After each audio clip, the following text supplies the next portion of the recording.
All right. Obviously, preparing for Northwestern here this week. A veteran group. Vic Law's a tremendous player. Got a lot of respect for he and Pardon and the contributions that they make to their team. You can tell how much those guys care about winning and playing to win. Obviously, those guys have been through a lot of battles in the Big Ten. They've kind of played, it seems like from day one since they arrived, a really important role. I've got just tremendous respect for Chris Collins and the job he does. They're so disciplined in how they play, and I'm talking defensively and offensively. I've got some graduate transfers that have helped them. Ryan Taylor's really helped them in terms of scoring the ball. And then, like us, they've had some young guys that have made some real contributions as well. So it'll be a typical Big Ten game. That will be a tremendous grind, and we'll need to play well. Chris, just sort of in your general coaching philosophy, I guess, where does playing in transition fall in? How much would you ideally like to be a team that scores in transition? It's always something we're trying to do. We're trying to score in the first 7-8 seconds of the clock if possible. You know, the faster your team is, the more capable you are, the faster the makeup of your team is. We did some really good things in transition last year. We've had some good moments this year. But I think depending on how fast your team is, how fast your bigs are, sometimes predicates that, and how good your finishers are. Because you have mentioned, I think, maybe once or twice this year that you'd like to see you guys push the ball perhaps a little more than you have on the whole, but the numbers in transition are not particularly good. Is it something that you sort of do anyway because it's if you do it right, it's easier offense, or do you have to pull back at all because sometimes you just have a group that can do it? Yeah, we've talked about that because we have really struggled finishing in transition. You know, those plays that some of our guys made last year.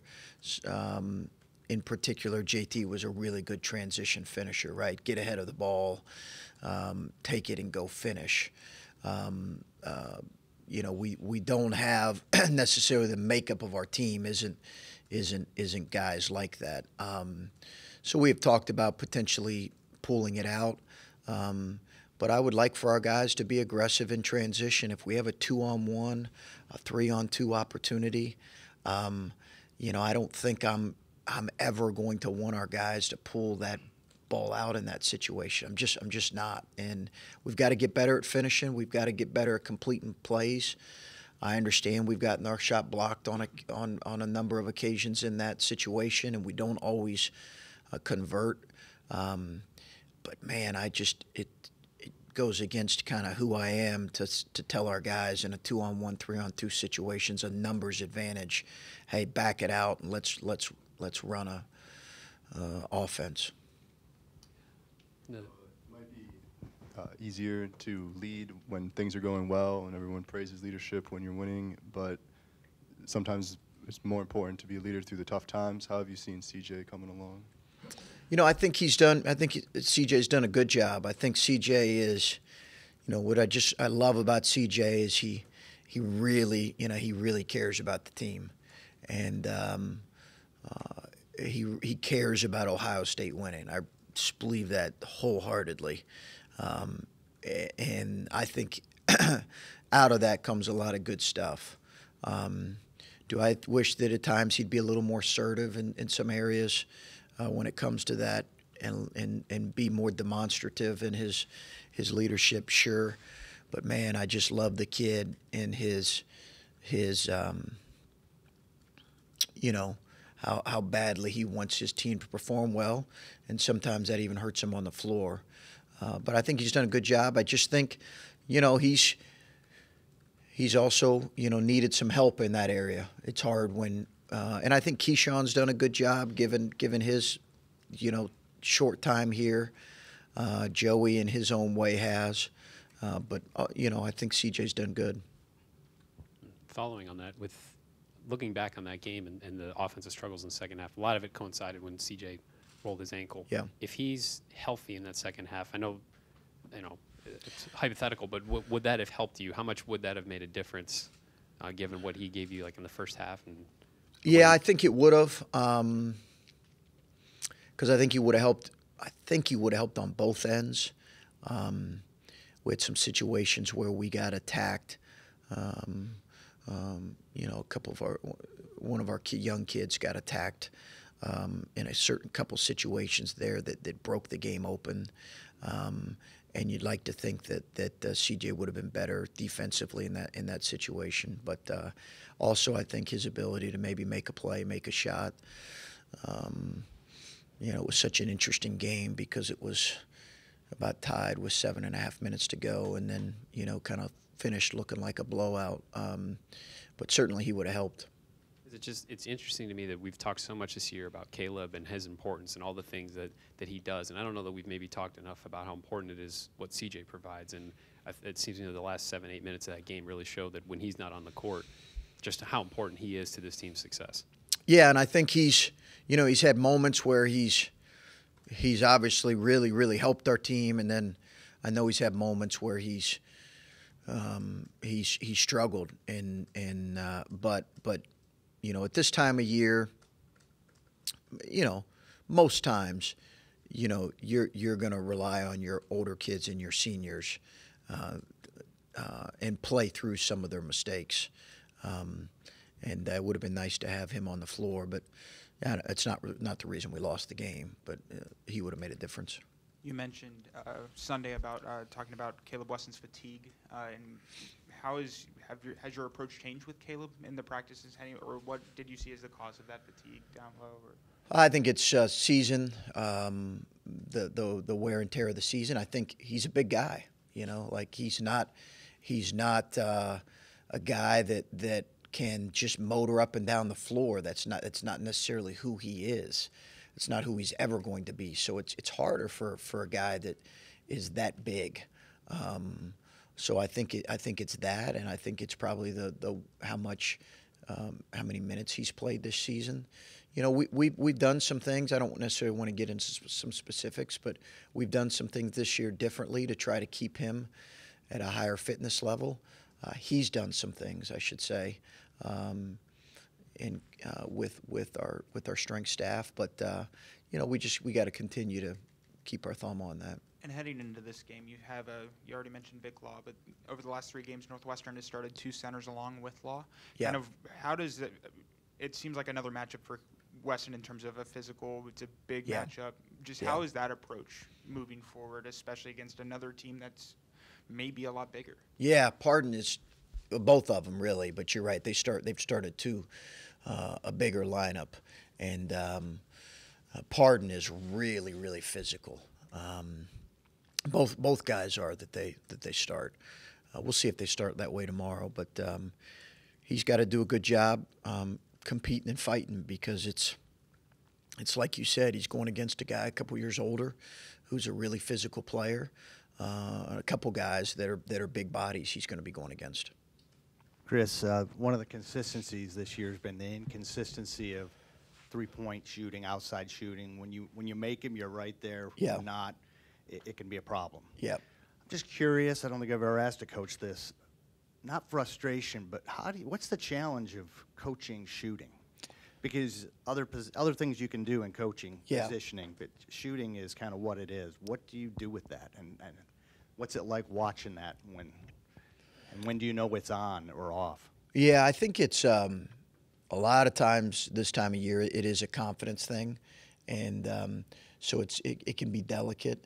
I think the thing you're trying to coach is the quality of shot as much as anything, and I think that as a coach, that's really what you're looking for. What is our quality of shot?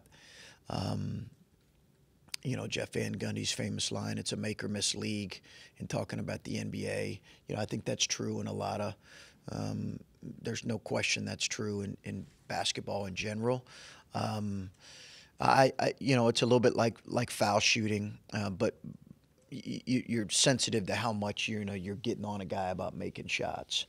I think what you're more stressing is what is the quality of our shot. And if they're good shots and they're good looks, and they are within a guy's strength, then we want him to have the freedom and not to be looking over at the bench, hey, should I shoot this or not? We want him to shoot it.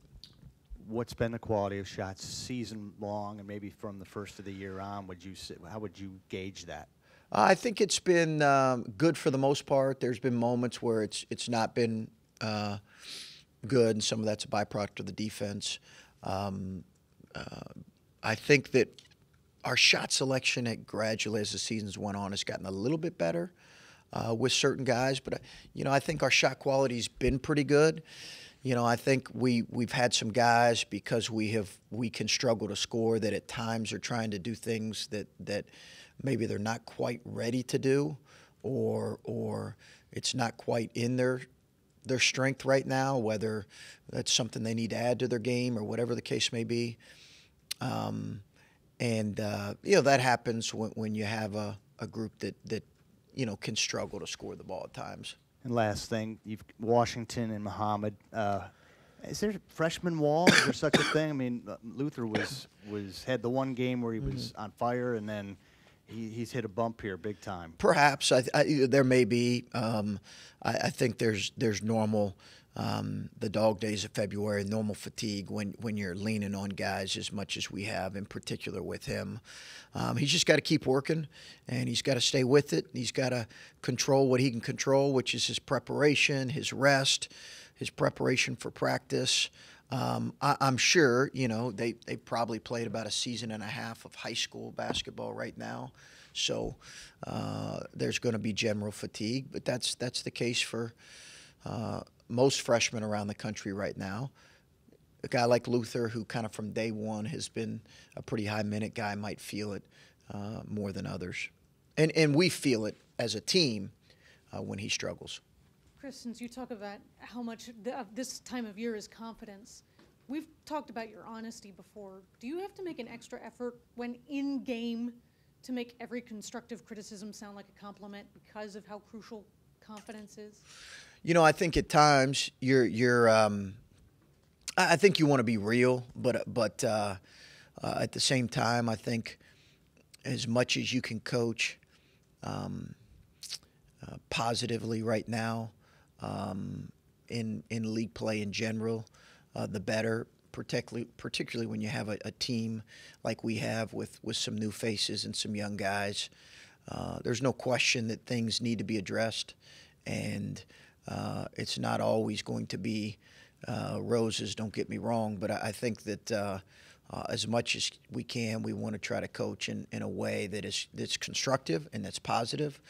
We're trying to build upon those positive things we've done, and yet at the same time, there's some real serious things that we've got to continue to work to fix that you're addressing in as matter of fact ways you can. But the level of positivity in game as opposed to like a practice state, does that have to be even higher rate of? I think so. Yeah, I think so.